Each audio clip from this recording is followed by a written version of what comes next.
Hello, every folks, and good morning.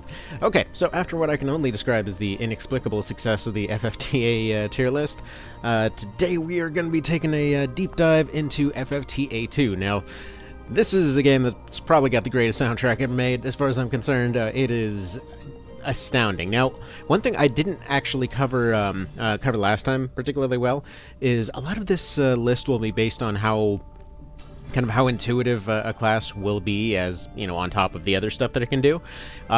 Just something to consider is that, yeah, if you're looking at a class for the first time, realistically, you probably will have a rough general idea of what you're looking at, but you realistically probably won't be like, hey, I know exactly that this guy is the best at this particular stat, you know, what have you. I'll mention that when it comes to mind. But for the most part, yes, a lot of this list is going to essentially cover, you know, how likely someone is to figure out how that class works without a guide. This is actually part of the reason that for the FFTA guide, the Blue Mage in particular kept coming up over and over and over and over in terms of being something that is, well, a potentially very excellent class. However, let's be real, most folks just looked at it once and were like, hey, this is neat, and then probably never really looked at it again. Main reason for this is because FFTA didn't really make a strong case for the Blue Mage. There weren't that many classes. I actually can't remember off the top of my head like more than maybe one time where the Blue Mage ever came up in enemy formations and things like that, especially ones that actually were, you know, particularly viable. Now, in this case, I have to say definite A tier for FFTA2, because right off the bat, one of the very first mega bosses you run into with the 5 kings there is a fully optimized Seer Blue Mage build, and right off the bat, it's like, okay, here's what the Blue Mage does, here's what they can do, here's what the Seer can do, and here's them completely whooping your ass. And that setup is amazing. That is the best, immediate showing off of a class I've ever seen. In fact, you know what, screw it, that goes up to S tier because of how good that first boss fight is. In retrospect, going back to it, it's not even that complicated of a boss fight, but just it makes such a strong case for the class right off the bat. I mean, they've got all of their usual kind of options, you know, good mix of anything from, you know, your White Wind to all of your Mighty Guards and things like that to self-destruct, but in most cases, most folks will not immediately, you know, get a chance to look over that skill list, which is, again, why it's so much better in A2, whereas it's something that I know I personally wasn't really able to figure out for the longest time in FFT, or FFTA, sorry. This is actually something that's come up for a few others I've talked to as well. Alright, next up, we're going to go a little bit lower in the list here. We're going to go for E tier with the Chicken Knight here. And I know, Chocobo Knight, whatever, he's a Chicken Knight. Now, don't get me wrong, I love this unit. Actually was recently thinking about doing a Chicken Knight only run of FFTA2. But yeah, basically they're the Onion Knight from the other games of this series and whatever else. However, they can ride chickens this time, and then they get sweet chicken powers. The whole Onion Knight thing is primarily just because they get pretty much everything except for ranged options, which I guess kind of throws that Onion Knight comparison out the window a little bit. Anyway, they get almost every weapon type. They're a really cool gimmick class and whatever else. The problem is they're locked into whatever chicken they're using.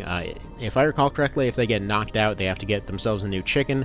The process of getting that chicken is a bit of a pain, and just in general, their gimmick is a little annoying to work around. You probably really won't have them as something that you keep through most of the game or whatever else, but they're fun to play around with. That's what keeps them up from F there. They do get some good abilities off that chicken, but they're not particularly versatile. But again, very fun unit. I really like them, but they're not exactly something you're going to be keeping around too long. Alright, next up we got Assassins, still S tier. They're just as good as they were before, except now they've got a few more equipment options. So, you know, still capable of insta-kills, still really fast, still really lethal, all that kind of business. Still very easy to figure out as well. I mean, you just look at any of their weapons, they're like, here you go, here's one win button, here's another win button, do you have enough of them yet? No, here, you know what, screw it, you can do it at range now. We don't care. But yeah, really good damage dealer, really fast class, and in some cases can actually be pretty reasonably defensive as well. Doesn't take much to figure them out, so they're going to go ahead and be up there. Next up, we've got defenders. Now, defenders have a lot of really good options. They can do a lot of decent damage and whatever else, but and they are very intuitive to use. But defensive classes in general in FFTA2 don't tend to really get to show off as much. There's a lot of areas that need to be covered. There's a lot of stuff that needs to be rushed down, and usually there's different kinds of objectives flying around, whatever else. Usually, a dedicated tank isn't really going to be the main mainstay there, especially if they're relatively slow. But they do have they're very good at being a tank. They do their job particularly well. It's just they're not exactly super needed in this particular one. Alright, next up we got fighters. Still a solid A tier. Easy to use, good versatility. Their only real downside is they don't have too many options in terms of exploiting elemental weaknesses.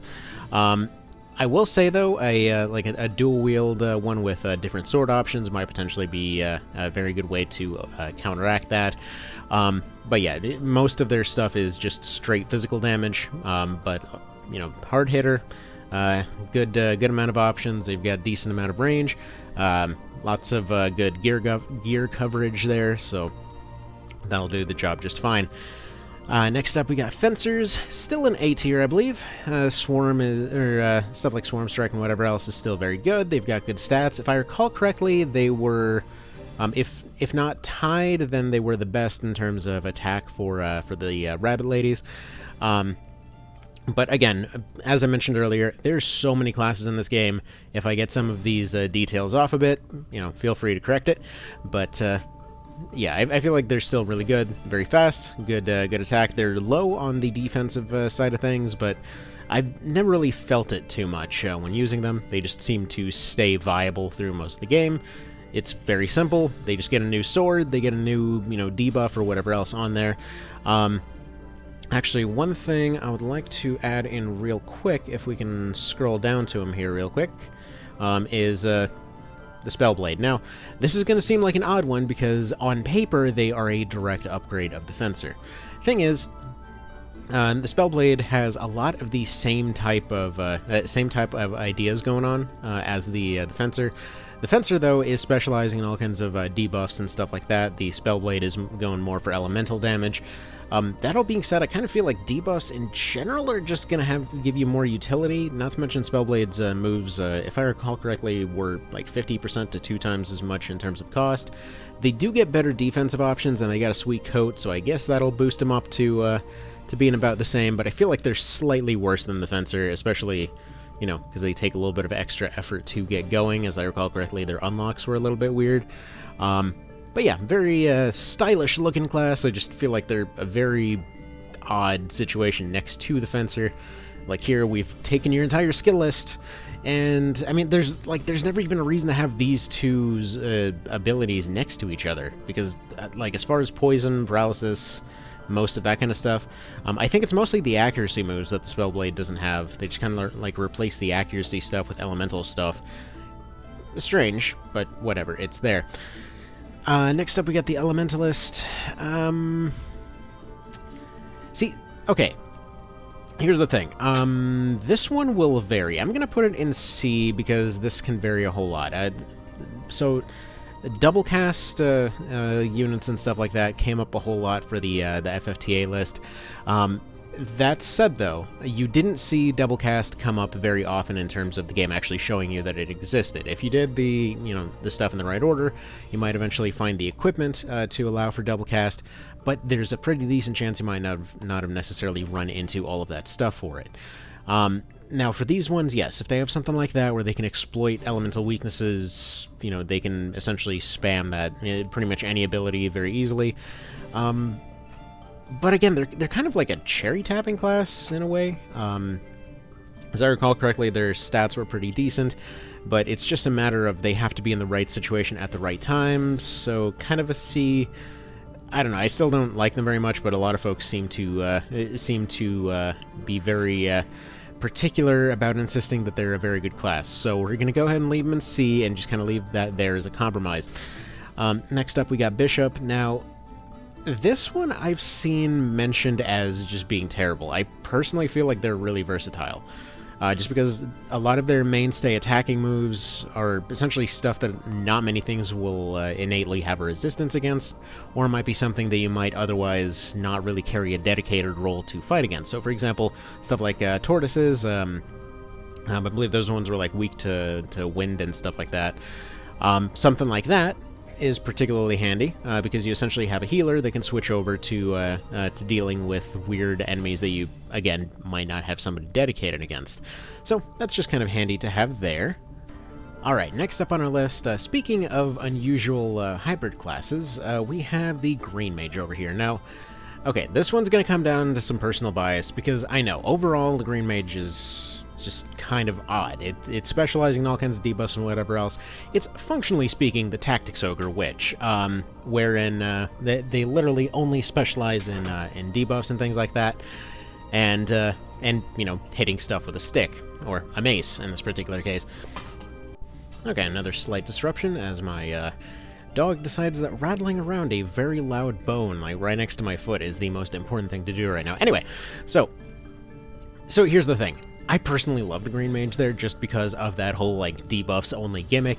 As you might be able to tell from all these tier lists and whatever else, I love debuff classes, though on paper, yes, this is definitely not the kind of, you know, game for that kind of cheese.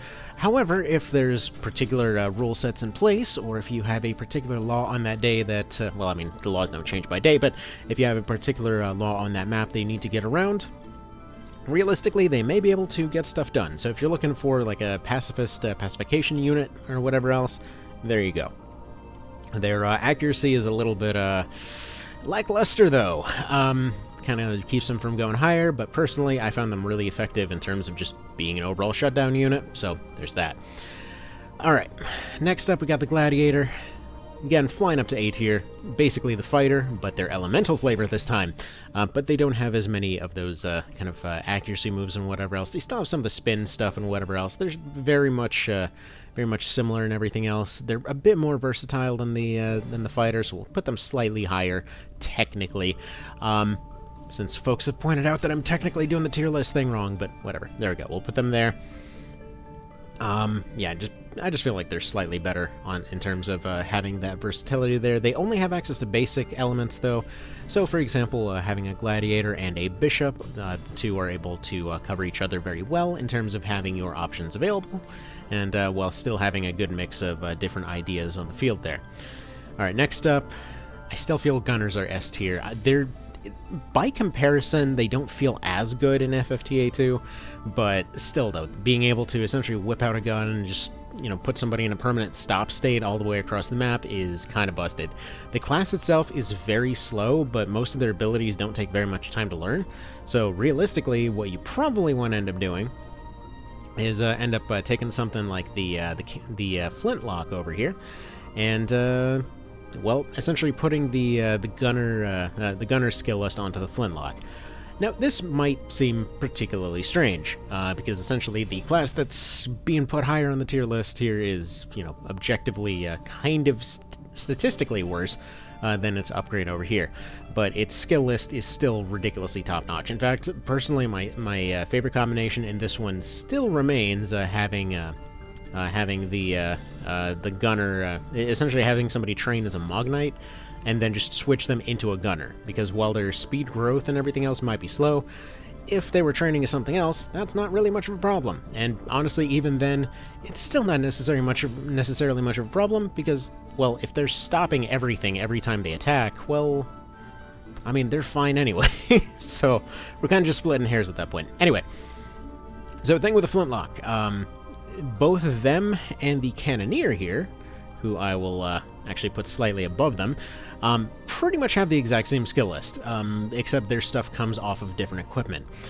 They both use bazookas, and they both need setup to do some actual offensive options. However, their support abilities are a lot easier to use. Now, something like Ether Shot on both of them is potentially busted, because in combination with half MP, Ether Shot just basically means you can have an Illusionist on round 1, meaning that if you well, if you're going for a speed build, if somebody was training as a gunner, they're probably going to be slower as a flintlock. However, if you had somebody training as something like, I believe it was a monk setup that I had going for the longest time that just went into this. It was like monk, trickster, and cannoneer.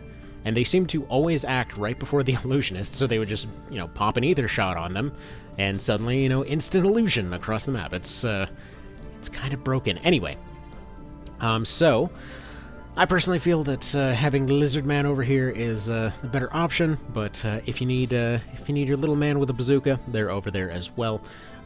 They're functionally very similar as far as classes goes. However, it's kind of interesting that the flintlock, for whatever reason, I don't know whether it was intended as a nod to other things in the genre. Like for anyone unfamiliar, there's a lot of back and forth when it comes to like the FFT line of games and Tactics Ogre and all that kind of thing. And so the flintlock, many kind of aspects of its design do seem to be kind of an intentional mirror of how they handled Fusiliers in Tactics Ogre, or Gunners as they were originally called. Because funnily enough, flintlocks have some of the best resistance in the game, whereas Fusiliers were exact opposite. They were the absolute bottom of the barrel as far as that went. I don't know if that's an intentional nod, because there's really not much of a reason to have that as a stat thing there. That said, from what I recall, if you made a combination, like magic-wise, they can resist stuff really well right off the bat. I believe it was something along the lines of, like, if you give them some option for ranged avoidance, and then you just give them an item to let them fly around or warp around or any of that, you functionally can just make them nigh immortal by just sticking them up on the edge of a map. So, very solid class. Actually, for that, I kind of feel like they need to fly up to S tier. Because, yeah, it's a solid unit. It's very weird, but it's a very solid unit. Alright, anyway. Yeah, the Cannoneer does not have that, but I still personally prefer using those. Alright, next we got basic human archers. Good versatility on skills and whatever else. It's pretty weak, generally speaking. Something you really want to promote them out of, but that skill list does remain useful throughout most of the game. Actually, same thing for basic human mages. Yeah, sure, they've got good magical offense growth and whatever else, from what I understand. But, again, I personally think people mages kind of suck, but, everyone's going to have their own opinion on this. Again, opinions were all over the place for the FFTA list. So, again, this is just kind of largely based on personal experience. There's way too much stuff going on to have every detail completely nailed down. Alright, away we go. Next up, we have the Dragoon, who I'm going to put in C. So here's the weird thing. Dragoon, I know. Dragoons do a ton of damage. They're good, good in terms of stats and things like that. Their skills are weird to implement. It's just all of them are...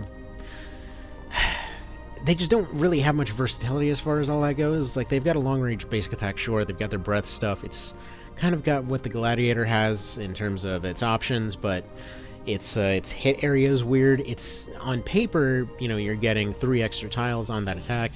Or actually, I guess technically, would that be? Yeah, no, 3 extra tiles on the attack. But in practice, nothing's really going to be standing that way most of the time. So if they're in exactly the right spot, it's useful, sure, but otherwise, it's kind of just odd.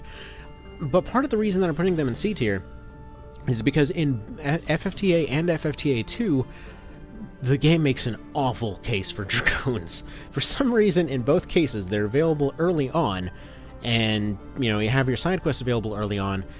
In both cases, they will almost immediately die until you come back here with, a better team or a better plan in mind. But as far as I recall, every time I've been through both versions, they ended up dying off before I could ever get there. At least, the first go-around, and then you employ all the cheesy stuff and whatever else. So that's not great right off the bat. Plus, your spear options are pretty limited early on, so there's a lot of, like, why is this functioning like it is going on there. That being said, again, with the ogre stuff in this one, the Dragoon actually does have a anti-dragon move in this one, so that's, that's neat. For anyone that's never played the ogre games, basically, the Dragoon is the dedicated anti-dragon unit in that one. Well, anti-dragon, anti-beast, kind of situation, or in the case of one of them, a unique class that, well, requires a whole lot of extra effort to get, and then attacks way too many times in the front row. Moving on. People Hunters, A tier. Great versatility in terms of moves, they give you extra loot, they've got great gear options, just reliable across the board. Their damage drops off towards the end of the game, but screw it. I know I personally just, like, switched them to Hunter. Friggin' 200 missions later, I didn't even feel like switching them to anything else. They just stayed as the Hunter. It's just a very solid class. Okay, Mr. Hardy. B for Bard. Not offensively impressive or anything. They have a bunch of good buffs. I just really like them. Again, I like my buffs and debuffs.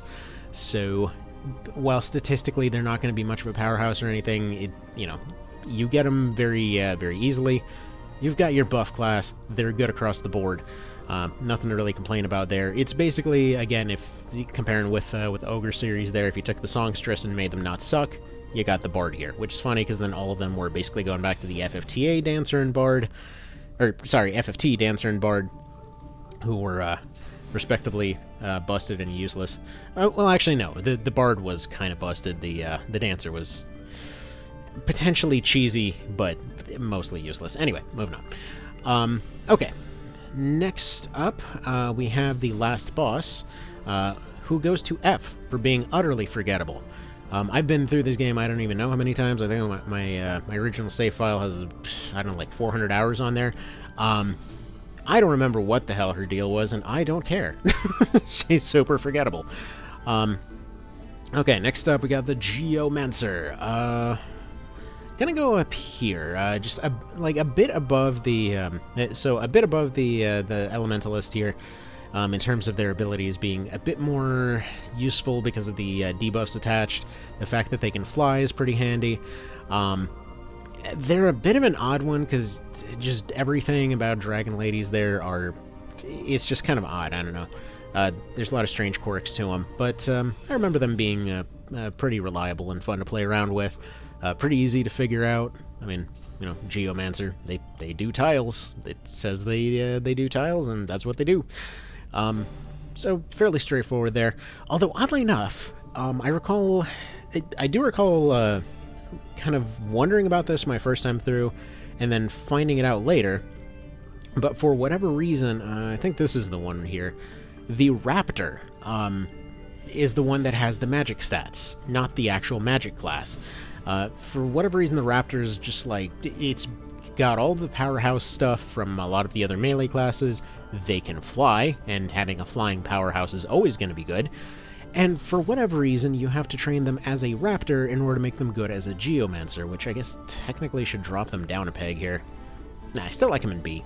You know what? They fly around, they buzz around, they've got debuffs. They still get to be there.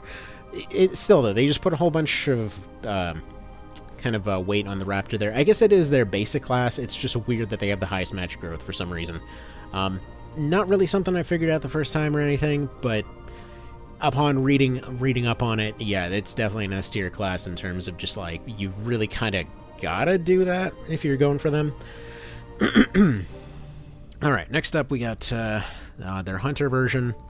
I mean, same thing as the People Hunter, but they can fly. Yeah, I mean, they can fly. It's not... as far as I recall, they have exactly the same skill list and everything. It's mostly just that they can get into position a little bit better. It's not like there's really elevation bonuses for the advanced games, but it is what it is. Alright, next up we got the Thief. I'm going to put it in D. It still gets counter and stuff like that, so it's going to be somebody you're going to want to use eventually, but just like many of the other basic classes, you really don't want to stick to them too much. Daggers are... I mean, they're okay as far as weapons go. I remember using a dual-wield dagger guy. Worked pretty well for one of my runs there.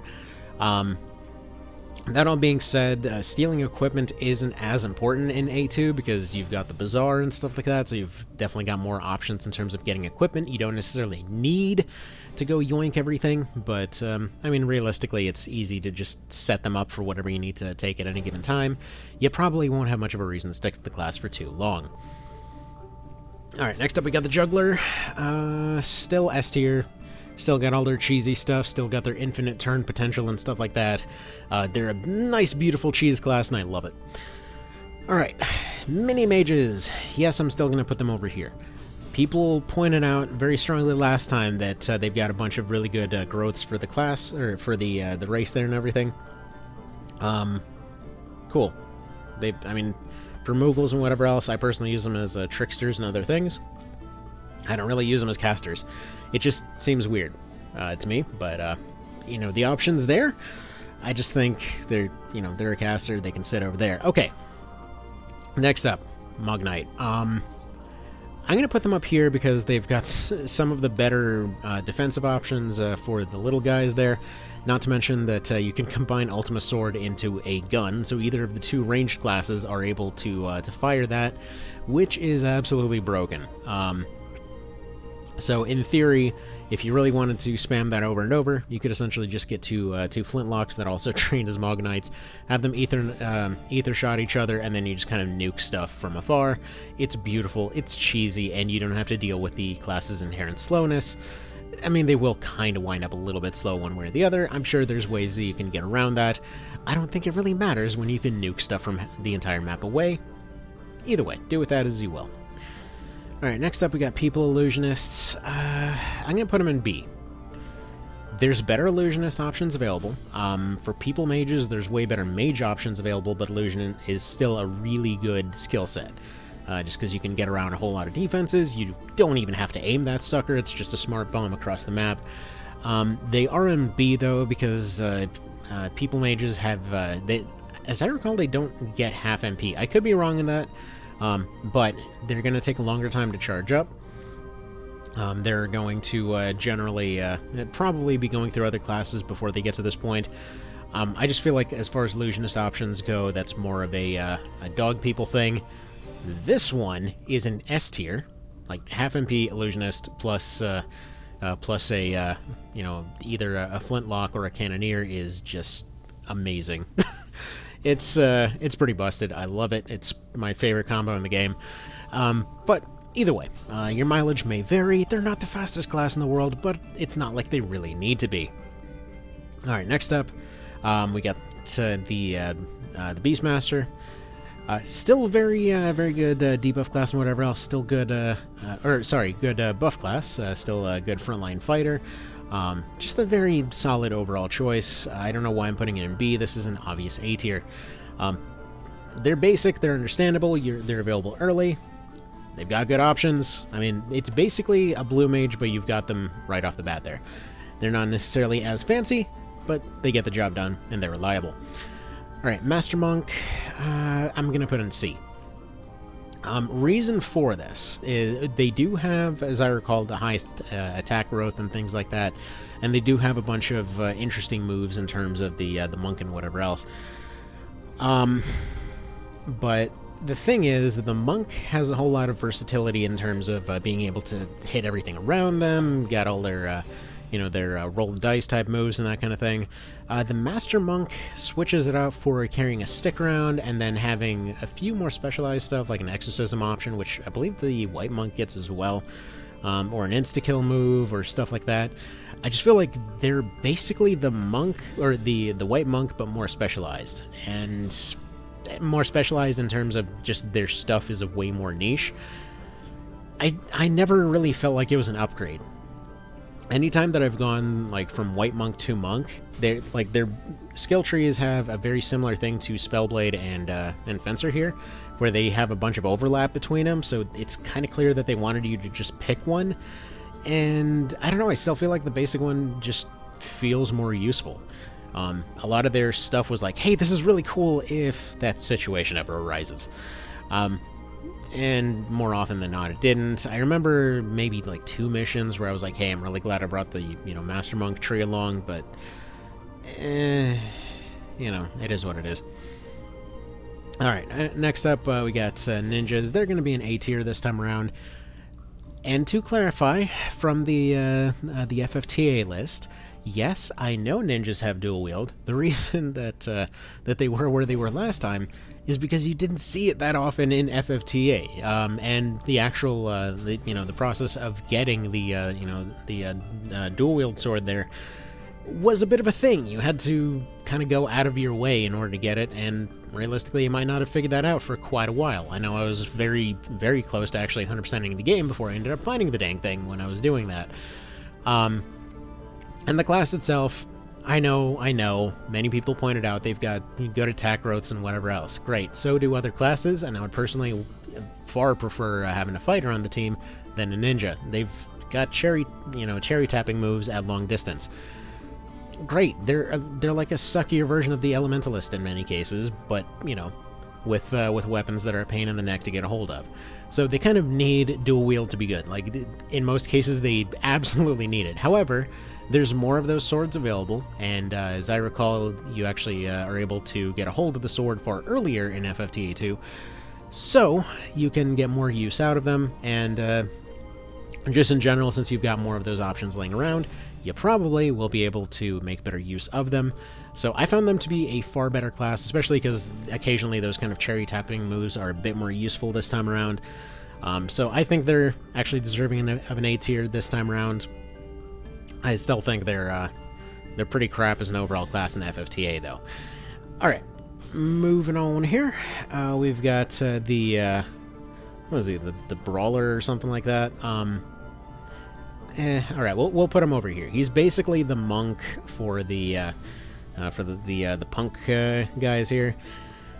He's like a mix between the white monk and the fighter, but they're weird to get a hold of, and they're okay. Here's the thing: they also lose a bunch of points on account of nobody wants this gigantic guy with a metal cod piece running around. That is just weird. No, thank you. That's awkward. Goodbye. Get out of the team. It's just, they have so many cool classes, and just, guy that punches things kind of worse than the two that you probably already have by that point. I don't really think that fits the bill, but... Or Berserker, that's what it was, not Brawler. Sorry. And as somebody pointed out to me before, it's kind of weird that the Berserker has no Berserk-related moves. Alright, moving on here. Moogle Thief, better than People Thief. He's probably going to be a bit better at his job, but still, same thing as with the other Thief classes. Dang it, I just noticed this is the Raptor, isn't it? Hold on, Dr. Google. Okay, correction time. My bad. This is the Ravager, not the Raptor. Ravager... whatever, they'll go down here. They're like the Defender, but they're way more usable. But again, I feel like everything about the Grias is kind of weird. This is the Raptor, my bad. I'll be honest, I don't like the Dragon Ladies very much.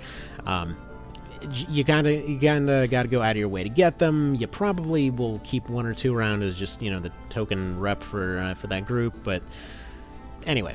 This is basically like a bit like the Defender, but they can fly and they've got some better offensive moves. So, yes, I feel like they're stronger than the Defender.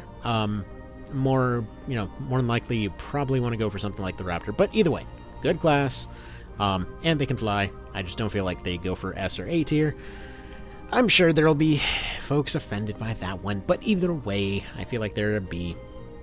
Alright, next up we got the Vikings. Better than Codpiece Man, still kind of a C tier class. Just because their entire gimmick is they only use lightning, and they're like a thief for the punk dogs here, but yeah, they've got some lightning moves. They can hit real hard potentially, but they also might just be rendered entirely useless on account of the fact that something's completely immune to lightning. Very specialized. They're fun class, or lightning and water. Sorry, I guess they've got okay coverage with lightning and water, but still very, very limited in terms of their options, especially when you've got something amazing like the like their version of the Hunter here. Sorry, another random interruption there, but yes, so their version of the Hunter, aka the Ranger, is probably one of my favorite classes in the game. Okay, make that multiple interruptions of trying to introduce this guy. But yeah, probably one of my favorite classes in the game just because of the sheer cheese potential of reverse items. They're basically like the hunters from, down here. However, they've got traps and they've got reverse items. And while on their own, they're a little bit weird in terms of area control and stuff that's available to them. Like, they may not be entire... Okay, fine. Okay, we'll put them above these two. We'll put them in A tier. They're a really, really good class in terms of just cheesing stuff. Obviously, there's a lot of maps in this game where you want to still be able to keep a hold of your bonuses, and you want to be able to cheese around certain laws and things like that. They're fantastic for that, because you know what? It doesn't count as physical damage if you technically healed them in reverse. Oh man, I love reverse items so much as just a concept and everything else. Alright, next up we have the paladin guy here. They're basically the defender for people, but they're worse. I mean, they're slow. They've got one decent attacking move with the cross and all that, but again, this one doesn't really emphasize tanks too much. It's just, yeah, the maps are bigger, there's more objectives to be done, and just having a slow tanky guy, they're really not going to accomplish very much. Every time I've used one in A2, they've pretty much just fallen behind the curve. I mean, still prefer them to anything in D tier or below, but in general, they're going to end up falling behind in terms of experience and whatever else, because, well, they're sitting there and supposedly taking hits, but they're not doing very much. They can't really do that much on their turns aside from defending other characters, and they may be out of range for that. So either way, kind of with the defender there and in C tier. All right, next, Paravir. I'm gonna put them in S because I really like the Paravir. So they're basically like what people remember the ninja being, namely a really high attack character, except they've got a bunch of debuff moves and whatever else. So basically any class, again, with debuffs immediately goes up a tier for me personally, but as far as I recall, they had the highest attack growth. They were something of a glass cannon, but there were enough defensive options in this game that you could just make them an absolute powerhouse just running around one-shotting stuff. It's great. Either one-shotting or disabling stuff, so very solid class, pretty big threat when you run into them yourself. Most of the time anyway. Sometimes they're just downright squishy, but I personally have to put them up here just to point out how much better they are than ninjas. Anyway, moving on. We've got the Heritor. We're going to put them in E tier. They're a unique class. It's a cool gimmick that they've got going on, but pretty much all the skills seem like they are designed as a joke. So, okay, we'll put them down there. I mean, I remember there's even a TV tropes page, specifically, what was it? Blessed with Suck, that specifically mentions her job thing there. So it's just kind of funny there. All right, next up, Red Mages. Didn't get too much of a case for them in FFTA. You get a really good case for them in A2, and again, they're gonna have to go up here, next to the other king here, which is just, yeah, getting a class that's double casting, showing off all the things that class can do. I really love the way that they handle the 5 kings in this. It's so strong in terms of intros. But yeah, they've got their double cast, they've got good offense across the board, they've got healing potential. Hell, they can even heal and attack at the same time. One of the most versatile classes in the game. And again, you reasonably have a pretty good role model design-wise to kind of base ideas off of here. I know personally, and I've seen other folks have this as well, when they'd gone through FFTA originally, their first thought was, hey, this is just kind of like a hybrid class. I guess they can cure, I guess they can do this other stuff, but they seem to only get the basic version of everything. I wonder what's up with that. Well, I guess it must suck. Moving on. So, yeah, it seemed like they were a jack of all trades, but then, yeah, once you get double cast and whatever else going, then you've got some pretty good options. Alright, next up, basic black magey type of dude. They actually go up to C, still same limitations as these other guys, but they're just better at their job. Alright, next we got Sages. basically same caster guy, but they've got a bunch of good debuffs, and they're an angry old man that beats stuff with a mace, so that's fantastic. Next up we got Seer. We'll just go ahead and pop this sucker on the very top of S tier, if we can go ahead and do that. It doesn't even matter that his weird sprite here got smudged up in a way that he's bigger than everybody else, because that might as well be fitting. This is probably the most busted class in the game. Magic Frenzy is... I don't know who balanced that, but they must have shown up to work drunk. But yeah, Seer plus Illusionist is disgusting. Like, combining these two, you basically can wipe out an entire map like nothing. Next up, Scholar. Is that what you are? I don't know. Scholar's weird, because this one can be either, like, D or S, depending on how you use it. Because they're like the Illusionist, except you gotta be a bit trickier about it. Because they do the same thing, except they hit your own guys as well. Other than that, they're very, very, very similar.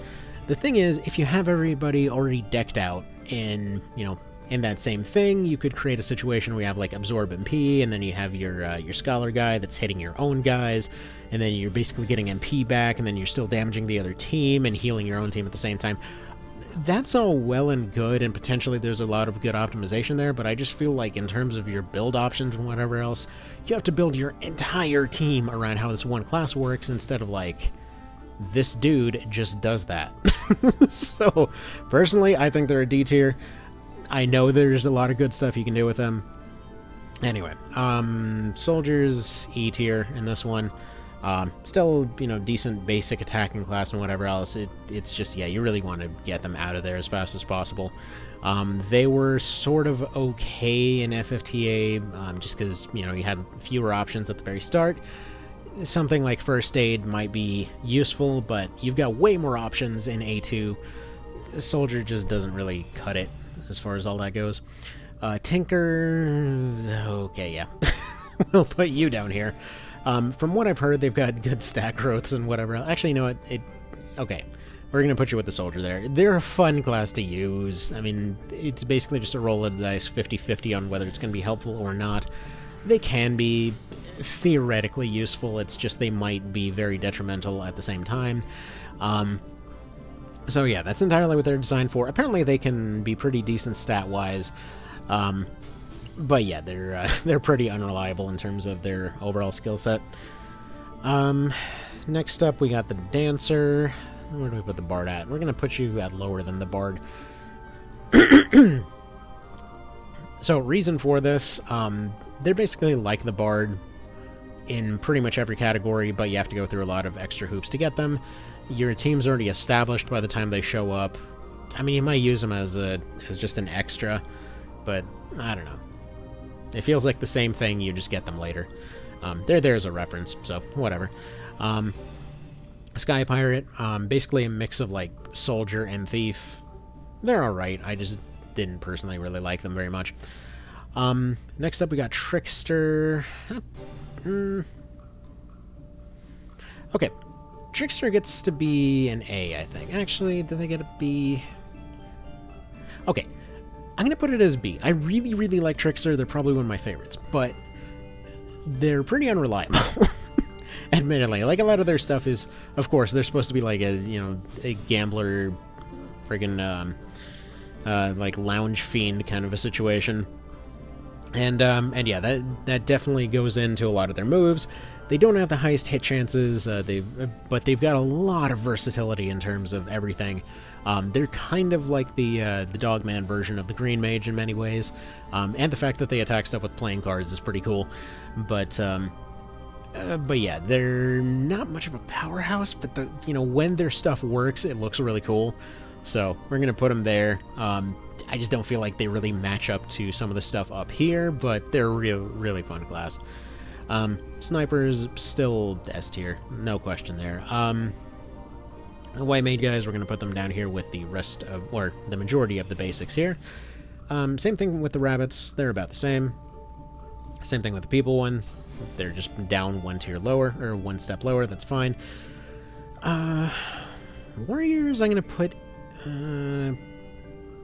no, they're pretty basic too. We'll just put them right over there. I feel like for all of the doggy classes, it doesn't really, like the white monk does actually have a lot more more utility. It's just basic attacker kind of situation. I personally ended up using them for stuff like shield bearer or monkey grip, but that was about it. You just get those skills, move on, no real reason to go back to it. Alright, archers. Weirdly enough, despite being super busted in FFTA, they're kind of just meh in A2. So go ahead and put them down there real quick. Alright, there we go. Got the list all scrunched up and redone. Okay, next up we got the this guy. He's alright. He's basically like the sky pirate there. He's a thief, but he's like a mix of thief and trickster. He's got his whole thing is like, oh haha, every one of his moves only works on women, kind of a thing. He's just the never-ending horn dog, more or less. I mean, it's whatever. Okay, that one I particularly got annoyed at. You know why? Because they were the last class that I ended up unlocking in my very first run of the game. It was very close to the end of it, and you know, I kept looking at the equipment screen, and they're like, you know what? There's you still haven't found crossbows. They're coming. They're going to be pretty awesome. And so when they started introducing El Cid there, I was like, oh man, this is going to be the guy with the crossbows, right? He's gonna have crossbows with him. It'll be pretty cool. Yeah, no, there are no crossbows. That's a lie. So, whatever, we'll put him there. Alright, summoners go to S tier for this one, especially when combining with red. They get a whole lot more versatility. Due to the size of the maps and kind of some of the objectives and whatever else, I feel like summoners do a way better job in this one. Arguments may vary, I'm sure, but yeah, they've definitely got more versatility in this one. They've got more options, and those options are going to be a bit more helpful. So, Red Mage Summoner, pretty good combo. Let's see, Time Mage, whatever, we're going to put him down D tier. I don't recall a time when I ever preferred using Time Magic for anything, other than just a class promotion step. Same thing with these guys. They're a little bit faster, whatever. Animists. Yeah, you know what? They're an A tier. They've still got their good buffs. They've still got all this other stuff. Actually, I feel like we need to move somebody out of this right here. We'll put them in B. Okay? We'll put them as a high B tier, because their buffs are very handy. They're still pretty solid overall class for most things. You know what, come to think of it, we probably should move this hunter down here, and we'll put you next to your counterpart up here. There we go. That looks pretty good. So there we go. That'll do the job there. Alrighty, time for another correction, because I got these mixed up. Okay, so, first of all, this thing over here is the Lanista. We're going to put that up in... Okay, we're temporarily going to put this up here because I need a place to put it. Viking, however, goes back to its spot down here. That's my bad. I'm sorry. I never friggin' use Sikhs, so screw it. So, Lanista's really cool. Basically, we're going to put that in A tier, actually. So, basic deal on Lanista there is it's like a specialized frontline fighter kind of thing, but they're very similar to the Hoplite from Tactics Ogre there, wherein they essentially have specific moves for locking away certain things. They've got a few extra hitting options there. They can block stuff out. They can heal their local units and whatever else. They're an interesting mix of offense and support. So they're very interesting in terms of their design. Very kind of meh in terms of kind of wrapping my head around personally, I feel. No, actually, I feel like dropping this one down here. Alright, looks like kiddos are waking up, so it's time to wrap this one up. Okay. Next up, Alchemist. Still S tier. Like, bunch of good debuffs. Pretty slow, but still a bunch of good attack options. They get a free item slot. Perfect. What more could you ask for? Next up, Arcanist. This one's weird. I'm going to put it in B. They're weird to get a hold of. They're weird to figure out. They've got a bunch of, like... They're basically the calculator from FFT, but with a bit less BS involved. They can be very broken. Like if you have your entire team set up for it with all your level blah blah blah, this, that, or the other. I'm sure I'm not the only one that would immediately rate classes like that down in the F tier just because it's like, I don't really want to go calculate this crap right now. They can be very broken. Again, we're just going to put the compromise here and put them in B. I just think that classes like that are super annoying to use. Because it kind of just comes down to like, oh, did you do all the calculations beforehand? Congratulations, here's an easy win button. Don't even worry about it. Or like, oh, you didn't feel like doing the calculations? Okay, this class is going to just wipe your entire party on accident.